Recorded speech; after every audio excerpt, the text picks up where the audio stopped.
Pizzeriya ikinci hissə, part 2.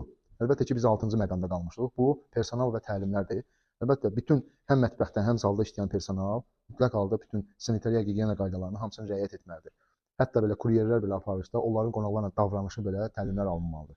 Pizzeriya masasında işləyən belə aşpazlar dəqiq halda bu işlərini mükəmməl halda bilməlidir. Və əsas məqamı isə burada mütləq halda qeyd elədiyim kimi sabit standarta uyğun olaraq pizzaları bişirməkdir. Məqam 7. Ən vacib məqamlardan biri bu da çatdırılma sistemidir ki, pizzeriyanın böyük dövriyyəsini verdikdə bu çatdırılma sistemindən quraşdırmaq lazımdır. Bu Volt, Bolt, Food Express, digər platformalarla müqavilələriniz olmalıdır ki, daha çox radiuslara yaya biləsiniz. Öz kuryer sisteminiz, termobokslar, qida termoboksları olmalıdır. GPS sisteminiz də mütləq qurulmalıdır. Yandex və digər Google kimi platformalarda dəyərli, səviyyəli reklam halında çatdırılma sistemi beynəlxalq standartlara uyğun olaraq sifariş olduqda müştəriyə 30 dəqiqə belə çatdırılmalıdır. Nömrə 8 isə burada əlbəttə ki, marketinq və brendinqə bağlıdır.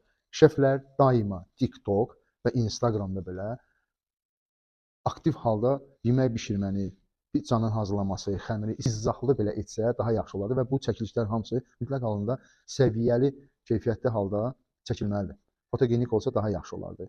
Yaddan da çıxartmayaq ki, TikTokdakı indiki konseptlərdən biri odur ki, canlı halda bişirilməsini belə şeflər göstərsə daha yaxşı olur. Google və ya Yandex portfolyolarında isə mütləq halda səviyyəli profil belə açılmağını tövsiyə edirəm. 9-cu məqam burada maliyyə planlamasıdır ki, mütləq halda əvvəlcədən təmirə, hər hansı bir məhsulların alınmasına, maaşların bölünməsinə bunu büdcəniz olmalıdır və yaddan çıxartmayaq. Pizzeriya biznesində 30-60 dərəcə belə marja qazanmaq olar. Bu da konseptdən asılıdır.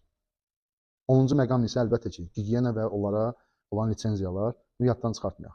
Bütün lazımi sənədlər hamısı qaydasında olunur. Gigiyena sənədi, epidemioloji sənədlər, yanğına təhlükəsizlik və digər sənədlər belə. Hətta kuryerlər ərazini gəzmək üçün onların belə özünün xüsusi sənədləri var ki, onlar da belə sizi tərəfdən pizzeriya açdıqda öncədən hazır olmalıdır. Yaddan çıxartmayaq ki, gigiyenaya nəzarət pizzeriyanın uzun müddətli reputasiyası üçün çox kritikdir.